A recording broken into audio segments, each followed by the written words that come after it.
Once alarming beeping enters the chat, it's gonna be crazy. That's like the most confusing way to kick this episode off for anybody who wasn't on this recording before you hit record, which is quite literally everyone except for us. Yeah. Do you feel left out, listeners? Kind of weird. Like, carrot are you trying to dangle? What?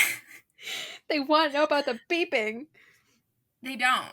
There's nothing to know. She just beeped when she hit record. Like I was NASA launching a rocket, but it was just me hitting record on the podcast. Sometimes when I'm reading about cats in books, they describe the cats as making a beeping noise. I feel like they might have done that in We Could Be So Good. So, you ever heard a cat beep? No. Sometimes, so cats make a lot of weird noises. My cat in particular, he's Siamese, and Siamese cats talk a lot. So he talks constantly. Anytime you go outside, he has things to say. And it's always weird and new and exciting noises. And sometimes they really do sound like beeps. He'll be like, eh. And you're like, oh, what does that mean? I don't know. How did we get here? Oh, you were beeping. I just think it's funny when cats are described like as beeping. Or they chirp. Chirping, I've heard that before. Beeping, I guess I've just never, noticed anyone saying that about cats. I'll have to keep an eye out. I just do sometimes because my cat beeps occasionally and it makes me laugh. Because I'm like, that is how you would describe that noise. You weird, weird little animal. You sad, strange little man. Exactly. Well, we shan't delay because we're tired. What? Us? Tired? I'm sure we say that every episode and somebody listening is like, why don't you just record at a different time of day? Yeah, it doesn't work like that. It's just so hard. Because I'm like, my family's either being loud or there are other things happening. And I'm like, I don't want to deal with that. And then on the weekend, you just want to be lazy. So then we end up here at 9 p.m. on a Sunday night. And my eyelids keep not wanting to reopen. Fair. Not to mention, I'm going to be so real.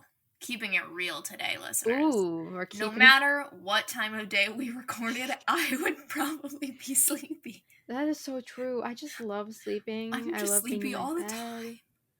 Yeah. There's something so real about sleeping. I mean, yeah. Mm-hmm.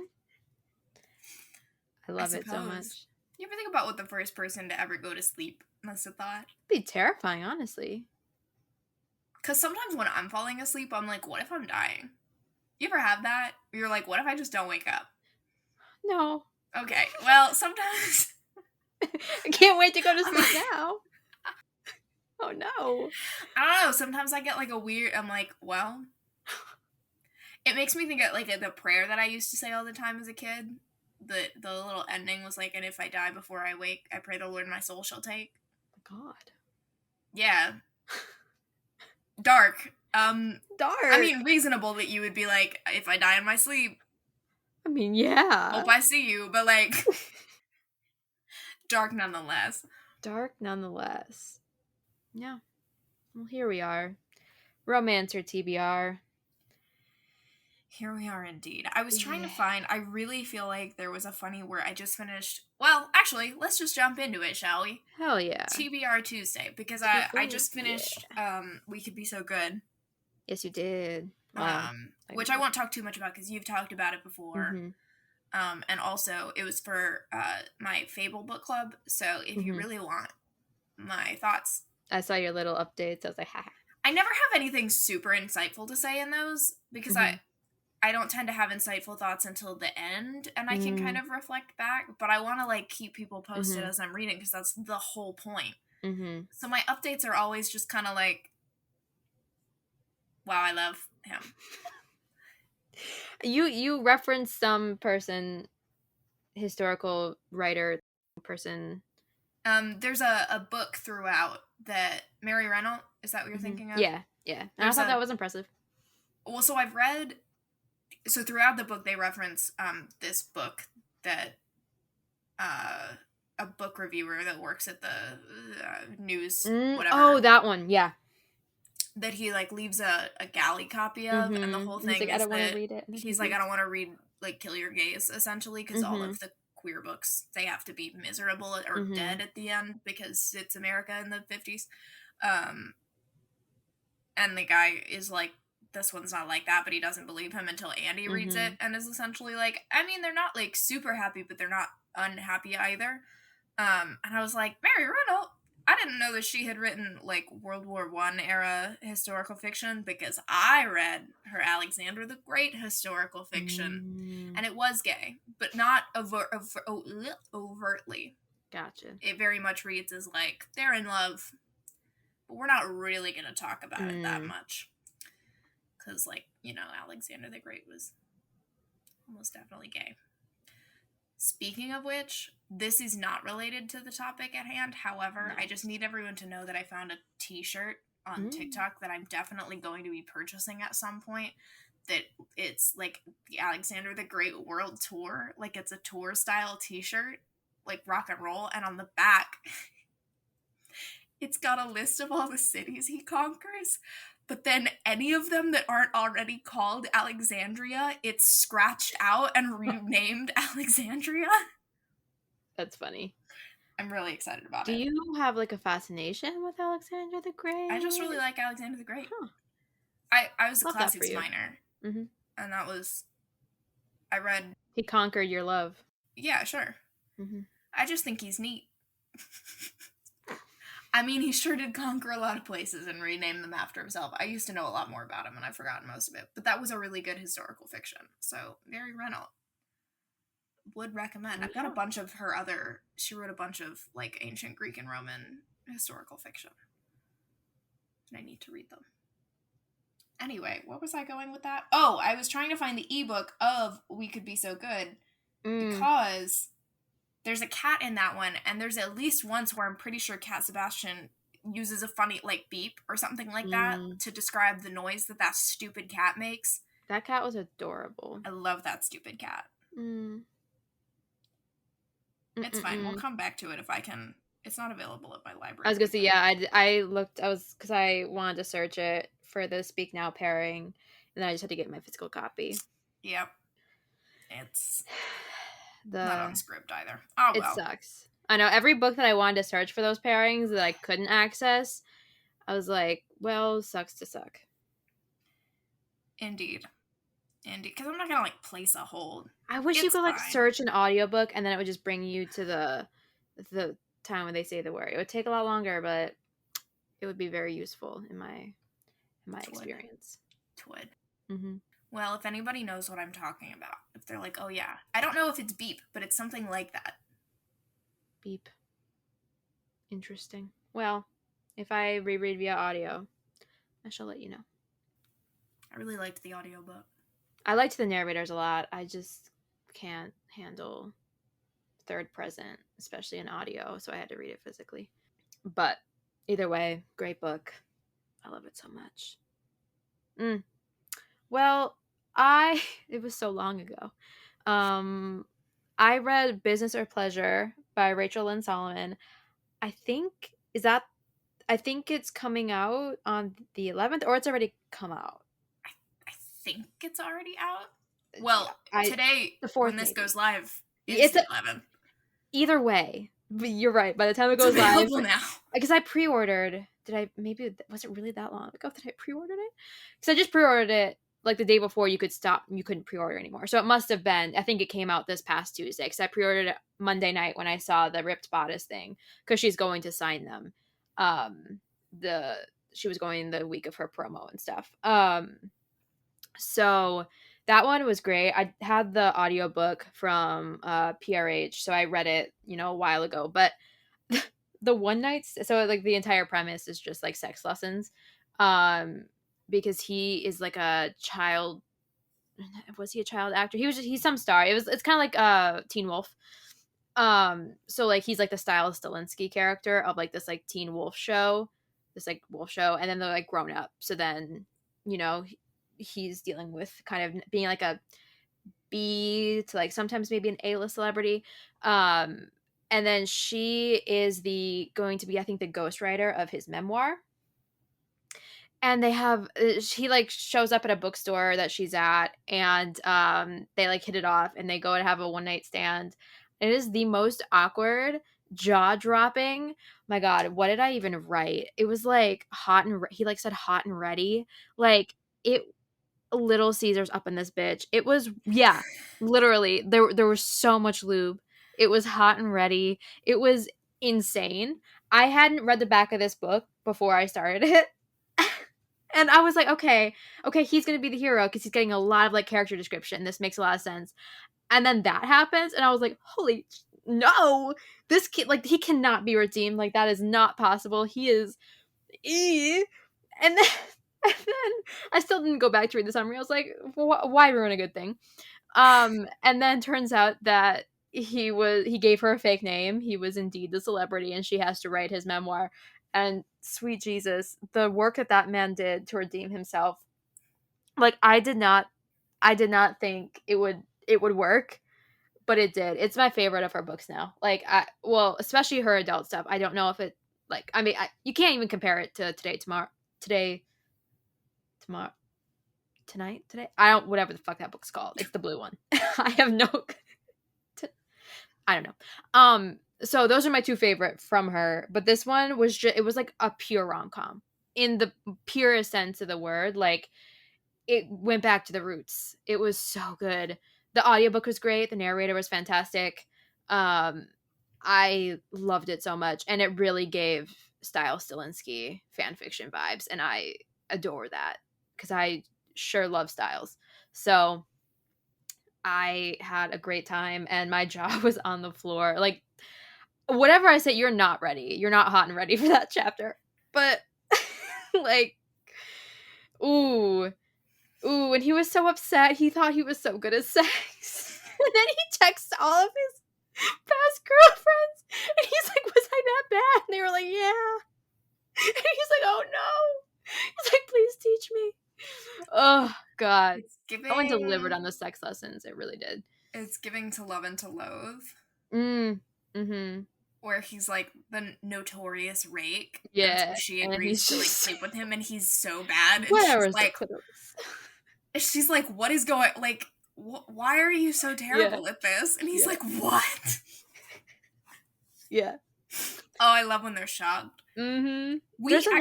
I do think there should be more bad sex. Yeah, well, I think it's a Wicked Bargain with a Rake, Rogue, something, by Megan Frampton. It's like a mahogany, like, brownish cover.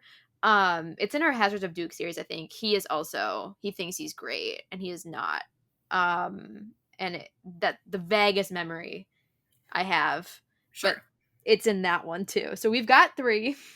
I just think there should be more bad sex. There's the, How to Win a Wallflower. It's not bad exactly, but their, like, first time having sex isn't very good. And it's just kind of presented as, like, a normal, like, it's not gonna be great the first time. And I actually really liked that. I thought and it was, like, very, like, tender emotionally. Like, it worked. It wasn't uncomfortable, but it was like, oh, that's, like, very realistic. I know. I like when that happens. Like, there's also The Duchess War by Courtney Milan. I think, was he... can't remember I think he was just really bad at sex. I think that's what it really is. I can't remember if he was like he was a virgin. So one, he was a virgin. So I mean, I guess that explains it. But he thought the first time that they had sex was great, and it was not. And she was like, great for him. Yeah, because he was like, holy shit. That's what the poets write about, guys.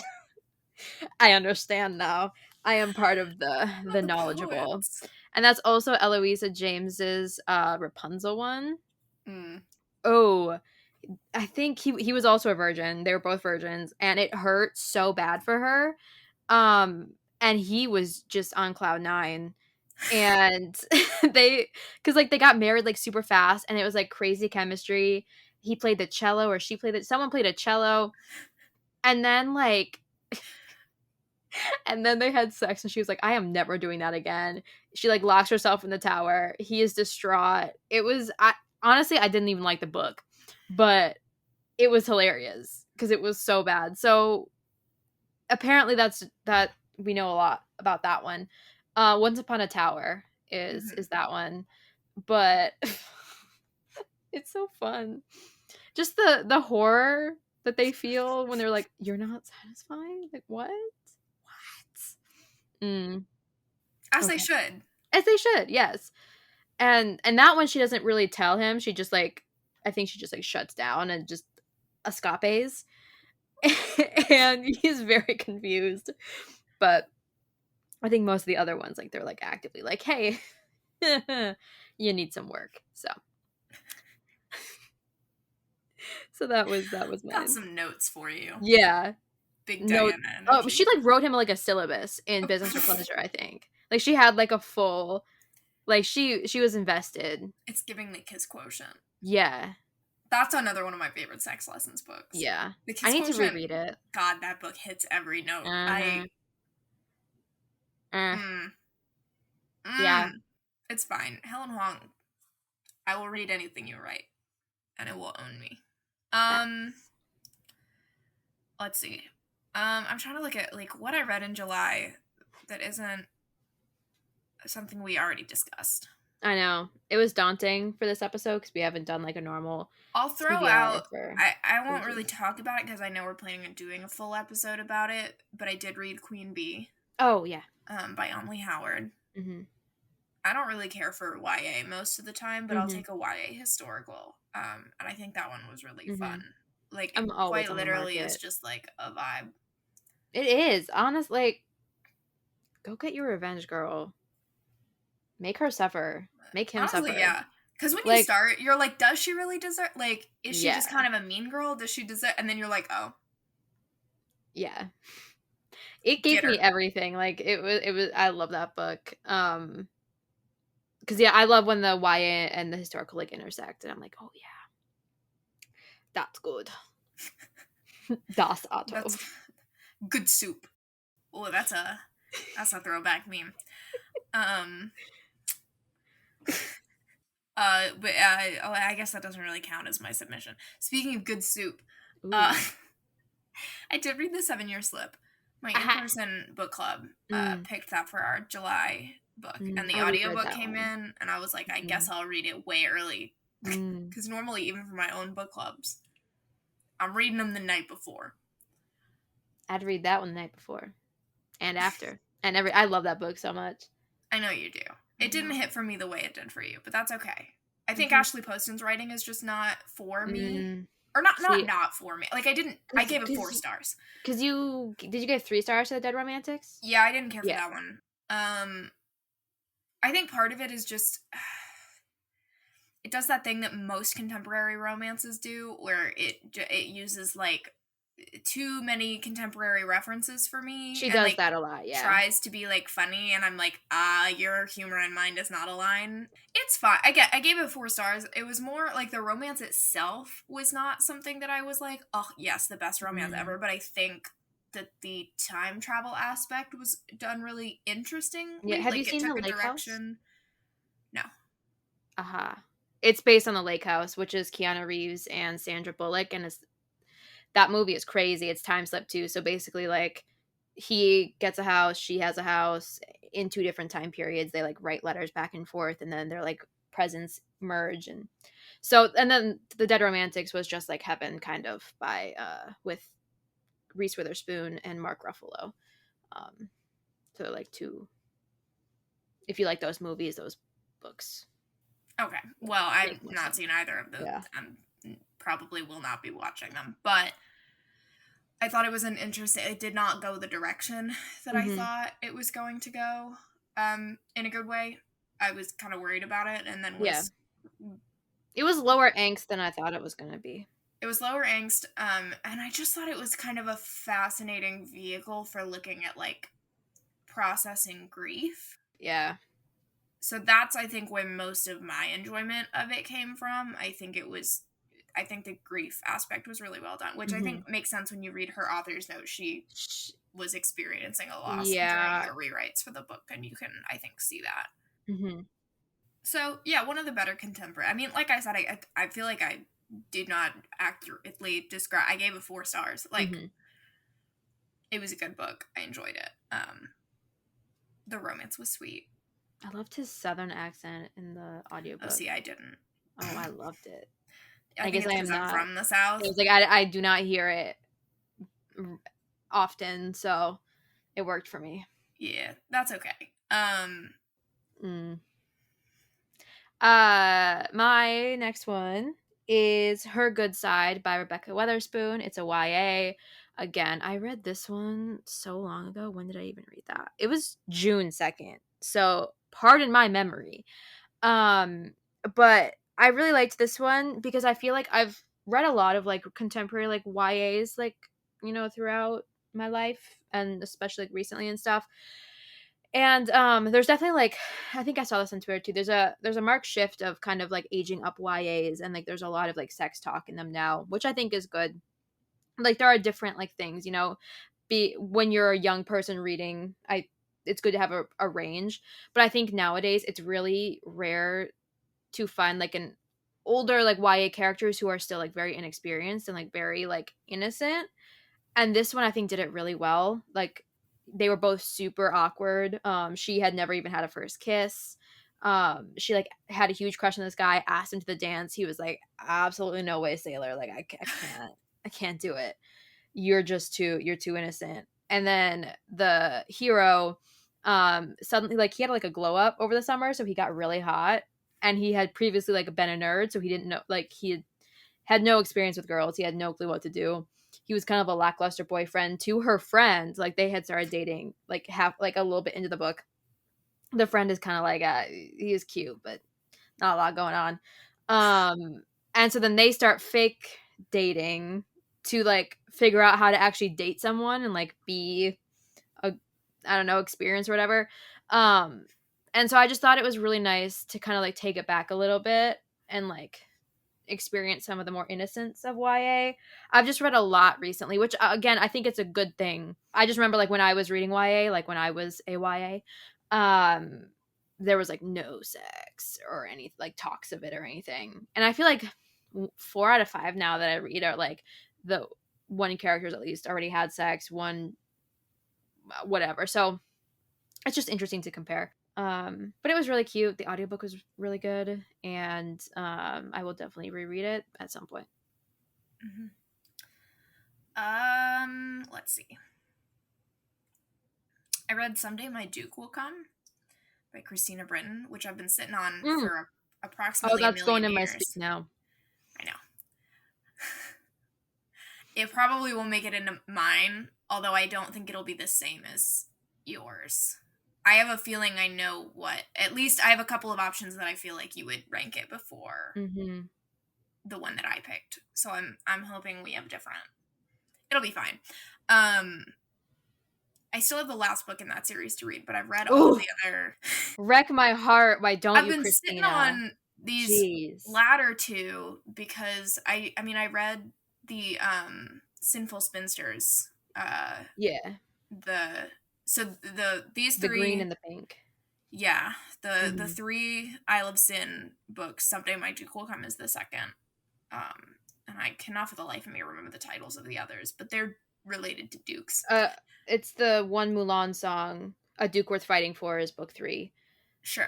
Yeah, that's horrible. And the red is the first one, and it's Peter and Lenora, but I don't remember what the title is. It doesn't matter. The point is, that's that trilogy, and then the second book will have come out today when this episode is out. I have to read that still. It is very good. Some Dukes Have All the Luck. There we go, is the first one. And then What's a Duke Got to Do with It will have just come out. And those are like spin-offs of this. So it's on the same island and you see some of the characters. So I've read those. And then in Someday My Duke Will Come, you have Lady Tesh, who like is in all of the books. And oh my god, I literally just read this. Why can I not remember her name? Our main character, Clara, is like, you'll need a companion, trying to like imply that maybe she could still be the companion, and Lady Tesh is like, oh no, don't worry about it. I've got a girl picked out, Katrina Dunby. She's on the way. And I, of course, have read Katrina's book, which is the one that just came out. And so I was like, I know her. It brought me a lot of joy. It was fun. I really like the Isle of Sin as her writing. a location. Right into the heartstrings. Every time. Yeah, it was... Well, I had read it because she was ruined. Although you don't know until later in the book what precisely happened. And I was like, oof. It was rougher than I was expecting it to be. I was gonna say, I put this one and the last one on hold for so long, even though I read the first one a million years ago, because they don't have audiobooks. I know. Ripped my heart out not having an audiobook and just reading the book. Tragic. I think I gave that book 4 stars when I first read it, because I took a huge gap. I read the first half, took a break, read other things just for reasons that I don't remember, and then I picked it back up. So I don't think the end hit as much as it should have, because I reread the second half. I was like, oh my god! So I bumped it up to 5 stars. I was like, weeping. Epilogue. Weeping. So I also read half of that in this time frame. Well, I've already talked about... So I read the London Trilogy series. Like I said, Private Arrangements is coming up in Speak Now. We talked about it a little bit. That's one of mine that I just read as well. Yeah, for our Speak Now moment. So I won't talk about it besides the fact that I love it. And the fact that she should have shoved that wedding ring up herself. And I will be fascinated when you read Ravishing the Heiress. Because the whole time I was reading Private Arrangements, I was like, they're different relationship dynamics, but a very similar premise in the sense that it's a marriage that is not a marriage in truth, that now could potentially be coming to an end, at least the way that it has been. And they have to work on producing an heir. So there's that forced intimacy aspect, but again, very different relationship dynamics, because Private Arrangements, they hate each other, and Ravishing the Heiress, she's just been secretly pining for him for years. And I preferred Ravishing the Heiress, and I thought it was a more interesting relationship arc than... I mean, I loved Private Arrangements also, but the whole time I was reading Private Arrangements, I was like, I liked Ravishing the Heiress better. And I mean, knowing us, you'll be the opposite. That has a good chance of happening. You'll probably end up preferring... Yeah, I mean, I was on the verge of 4 or 5 stars. I was on the verge of 4 stars for a lot of the book, and then the end I really liked. It was not what I was expecting, because I anticipated that I was gonna hate it. His at Night, though, the third one in that series, vehemently disapprove of. And it started off so good. And then it just got so goddamn long. But one character from the one she's technically engaged to in book 2 is the hero's brother in book 3. So it was nice seeing him, and I liked parts of the book, but as a whole, Luckiest Lady in London is still my favorite of that series, I think. And then Private Arrangement. So it goes in order. And then His at Night. But I have Ravishing the Heiress, and I think I have the entire series that I got in the Audible sale or on Trip or something. So time, they will come. And I guess that was enough of a talk to go to you again. It was supposed to be short, but look at us. So Private Arrangements. I read To Catch a Raven by Beverly Jenkins, which rounds out my Women Who Dare series read. I wouldn't call it a favorite of hers. I still give it 4 stars. I have some others of hers that I prefer. I think I was a little disappointed in the heist. I think that was my main... Yeah, I was really invested in the relationship. The heist I really didn't care about. Well, and it's because she didn't give you anything to care about. It was they have to go on this quest or not quest. They have this mission, they have to get it back, and it just kind of works out every step of the way. Yeah. So I was looking for more difficulty that they would have to overcome, and there was very little. They just went... Everything went according to plan, and then they got out of there, and I was like, oh, where was the heist? Beverly, I know that you can write a heist. Maybe it was just a little treat, a little snack. She's like, I know what you guys have been through, all of these kidnappings. This is just a little treat. He's just gonna pamper her and bathe her and give her massages and spoil her, and then it's just gonna all work out. I mean, it was fine. The relationship was good. The villains did be villaining only to get really some not great ends. Not great in the sense that they deserve them. And there was an axe murder that you find out about. Oh, yeah. And you're like, oh. Like, it was foreshadowed. You saw Beverly's it coming. still Beverly. It still happened. Beverly's still Beverly. Just in the background. Yeah. I was like, okay, sure. I did appreciate Juliana Levesque pulling up. I was like, hey, queen. Missed you. Love you. She was like, let me take Great to see you again. She's an icon. She's a legend. She is the moment. So yeah, it was a vibe. It, again, wasn't a favorite, but it was a vibe. Nice. What else do I have here? I've already read that series. I don't feel like talking about it. I read The Duke Gets Desperate by Diana Quincy. It was an arc. It comes out September 26th, so it's in a while. So I won't say too much about it.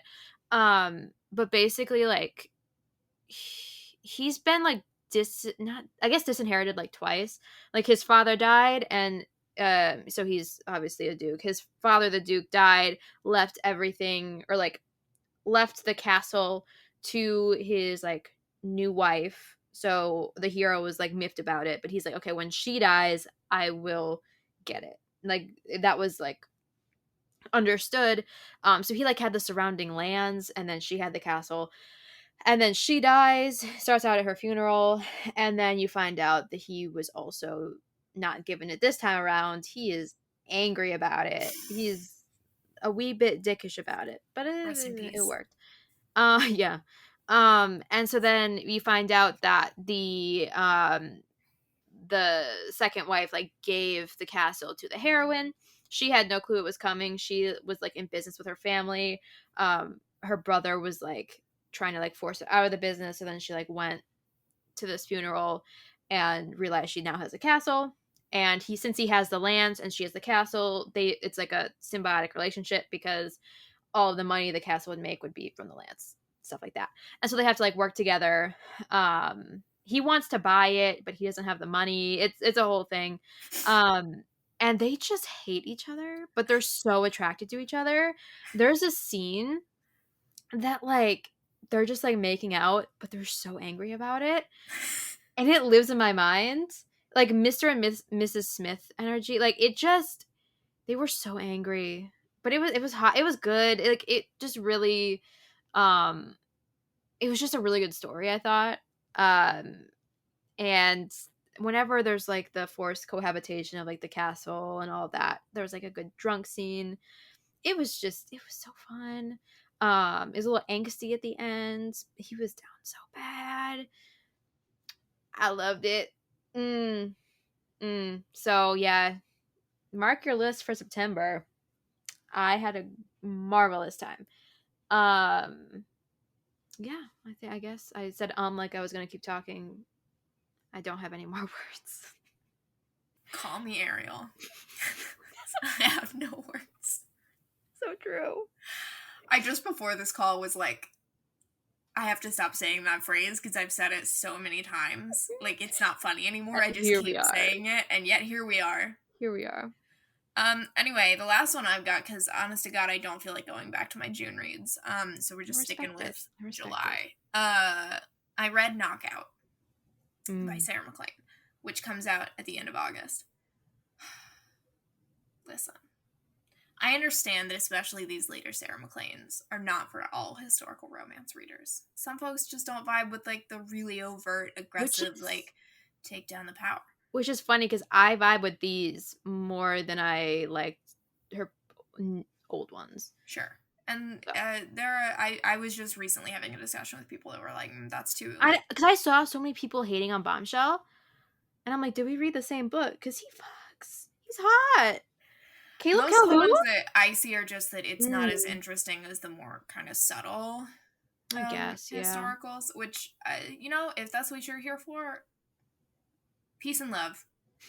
I love that for you. I love a good subtle historical as well. However, do I eat up a secret society of ladies carrying out vigilante justice? Yes, I do. I'm a Wild Winchester stand in my core. That's not ladies, but, you know. Vibes. Vibes. I listen. Oh, The dynamic of just a little chaos goblin and a starchy detective who is so obsessed with said chaos goblin, but also is so stressed about it. Yeah. And is like kind of mad, but is also like, I will put my life on the line. And God forbid you put your life on the line. That is the that is the worst thing that you could ever do. Him off so bad. He was like, what the hell are you doing? And then he got angry at side characters. He's like, you let her do this? Or like, ugh. He's like, oh my God. They're like, we didn't know. And he's like, I will murder everyone here. Like, if she gets hurt, I will kill you so hard. And I was picturing him as the detective from Miss Scarlet and the Duke, except the detective in that show is Scottish, and that did kind of throw me off because I had to stop. I kept hearing that guy talk, and I was like, wait, he's not Scottish. Let me imagine Mary Jane Wells' voice doing the voice that she did for him in the audiobooks, which was a whole thing. However,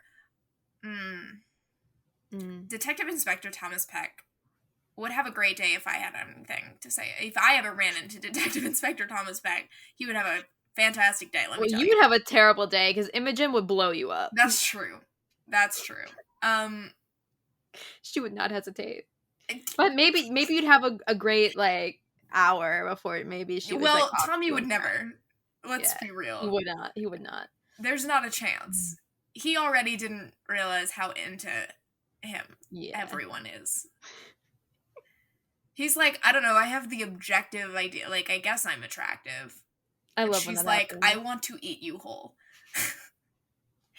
I have nothing. The vibes it's were one great. You can't really talk about, because everyone needs to experience it for the first time. It's hard. Yeah, it's got that good, like... It's also just so chaotically, like, the things that happen, you couldn't, it's like... simply unhinged. There's $1 million in a brothel where I was like, what? Like, for $1 million, I would never have guessed that anything that was coming in that. I was like, what the... That was wild. It was big ACAB energy. Mm-hmm. Which you don't expect, because he's a detective. Like, there's a mystery. And then, you get to the teaser for book 4. Oh, God, yeah.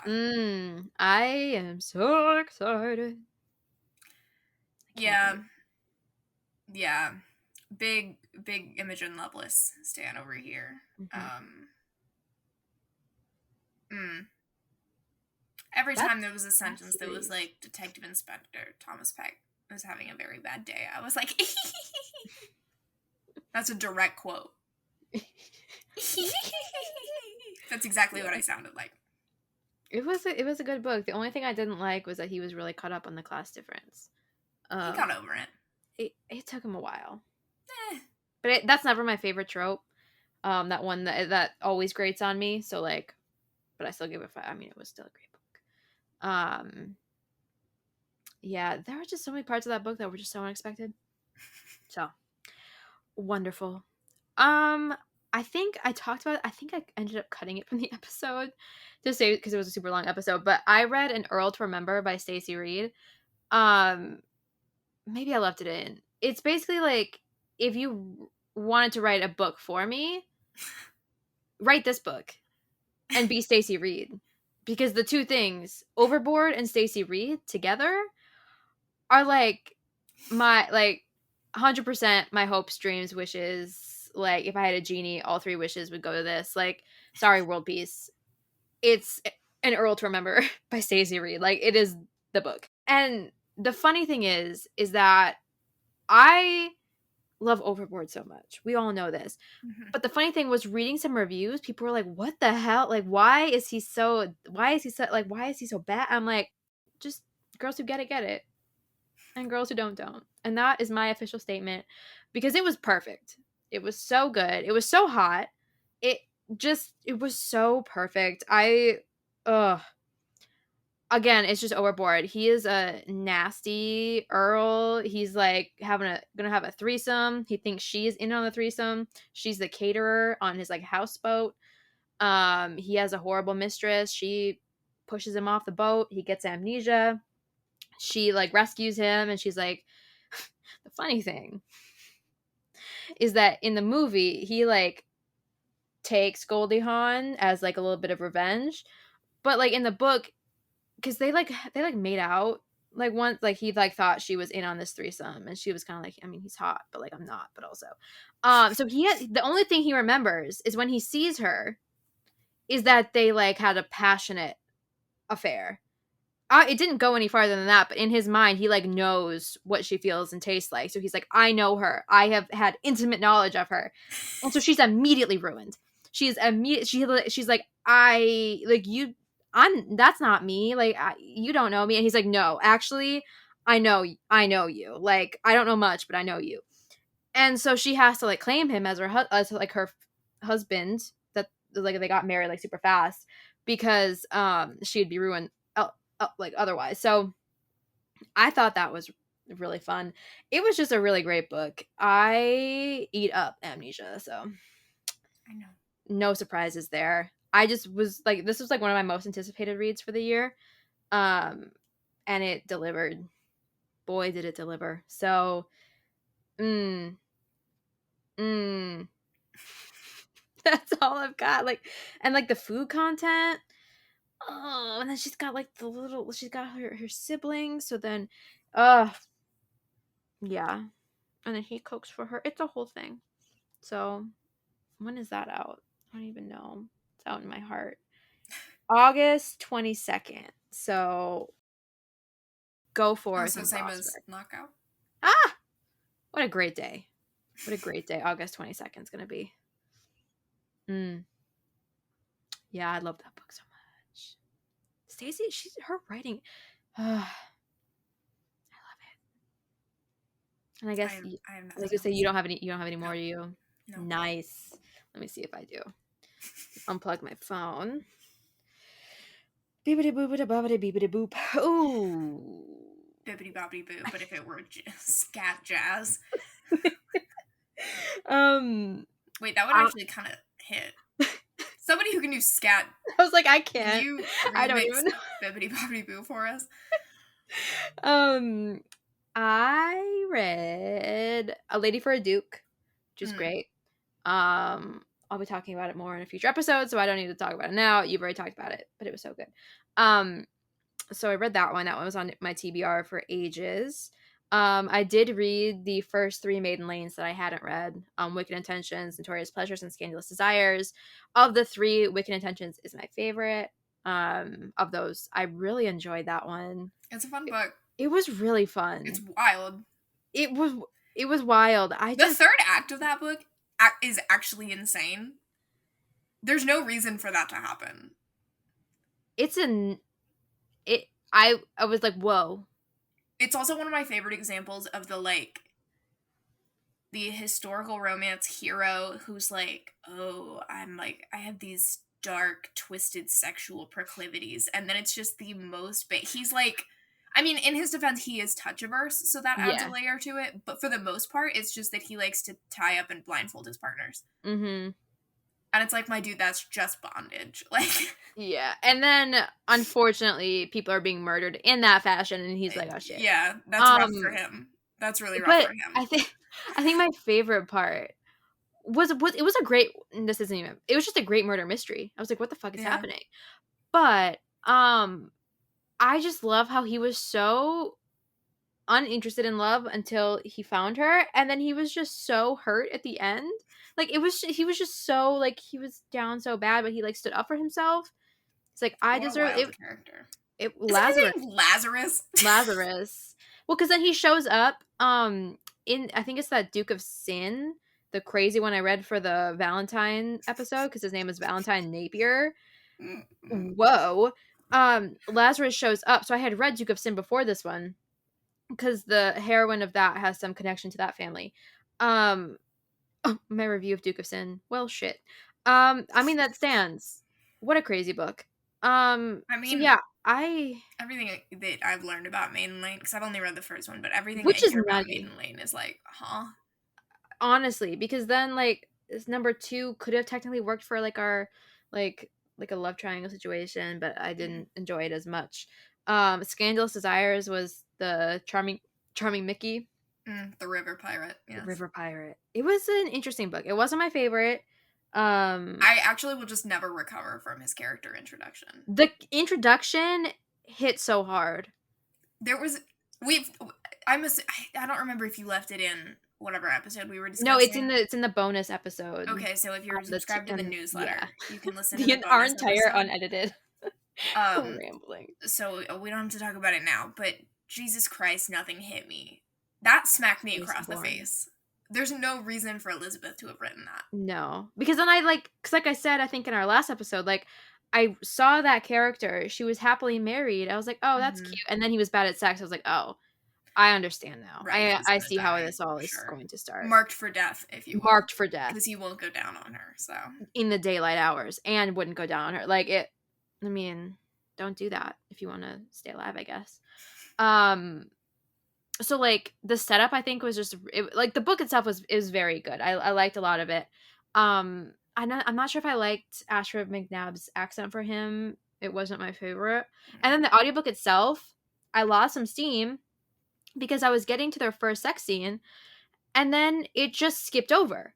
Oh, right. Like, it was like she was like feeling him up, and then it was just like he woke up from a dream, and she was next to him. And I'm like, did Elizabeth Hoyt give me closed door?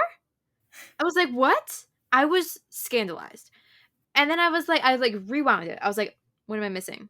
So I listened to it again. I was like, no, that's not right. And then I kept listening. I was like, what? Like, they were just, how are, like, they talked about having sex. I was like, huh?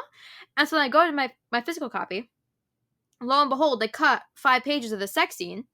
And I was like, where'd it go? So I keep listening. And then you get to a part where he's literally, like, pulling out of her. Or actually, no, he's staying inside of her. And they're going to bed. He's like, I'm just gonna stay here. It's fine. And then the next scene cuts to the sex scene that was cut. So then she's now just like feeling him up again. They haven't had sex. Penis is not in that vagina. And I'm like, what is happening?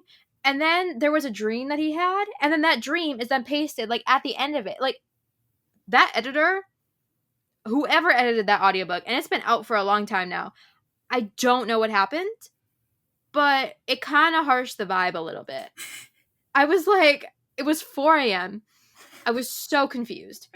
And I was just like, oh, what is happening? We got there eventually. I just read it physically for that scene, and then I pieced it all together. But who knows? Yeah, crazy book. Crazy times were had. And if you listen to the audiobook, just know it ain't right. It's not. It ain't correct. So that happened. And recently, yeah, okay. So I read A Nobleman's Guide to Seducing a Scoundrel by K.J. Charles. Again, that's an arc. I haven't written my review yet, which sucks for me because that is daunting. Because, like, it's so hard to write reviews about books you love. Like, it's just so hard. And I finished it and I was like, that was perfect. That's all I've got. Like, it was perfect. Yeah.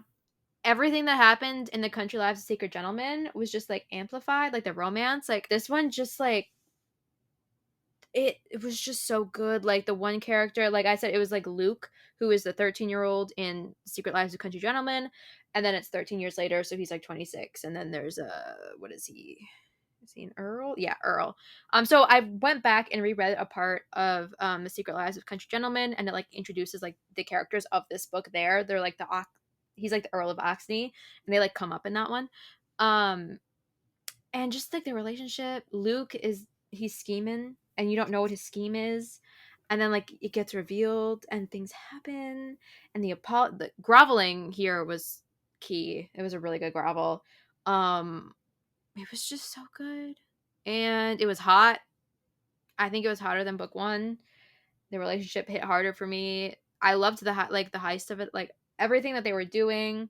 It was so good. And I am terrified of writing a review, which is okay, I guess. Best position to be in, I suppose. And then just the other one, the last one would be Diary of an Accidental Wallflower by Jennifer McQuiston. Jennifer McQuiston is an author that I have loved one of her books. It was What Happens in Scotland, another amnesia. They have a one night stand. She like wakes up in his bed. She proceeds to knock him out with a toilet because she's like, what the fuck happened? And then the entire day is them like piecing together what happened the night before. He didn't have amnesia until she hit him in the head. And then he had amnesia. Well, because it's just like alcohol, like they were like so drunk. So it's like they're blackout. Right. Like, what did we do when we were blackout? And that book, ooh, again, another like if you were to write a book for me, it's that one. So Diary of an Accidental Wallflower. She was like a kind of a mean girl. Not really. He's a hot doctor. She gets attacked by a goose. Twists her ankle, so she's a wallflower. She has to stand in the wallflower line. And then the lady who's hosting the ball, her private doctor is there, and she's like ailing, so he's there to like make sure she stays okay.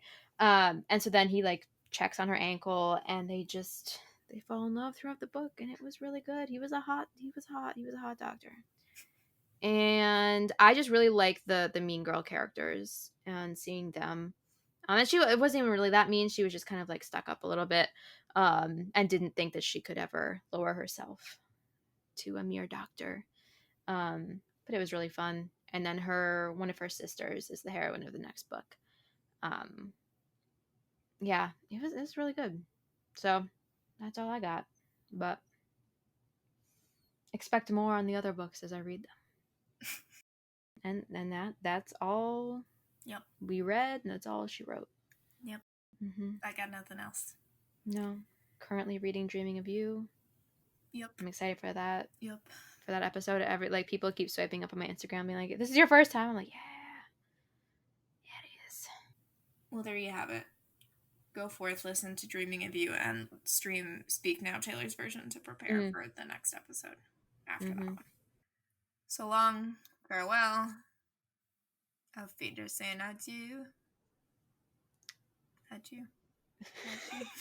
Adieu. And you.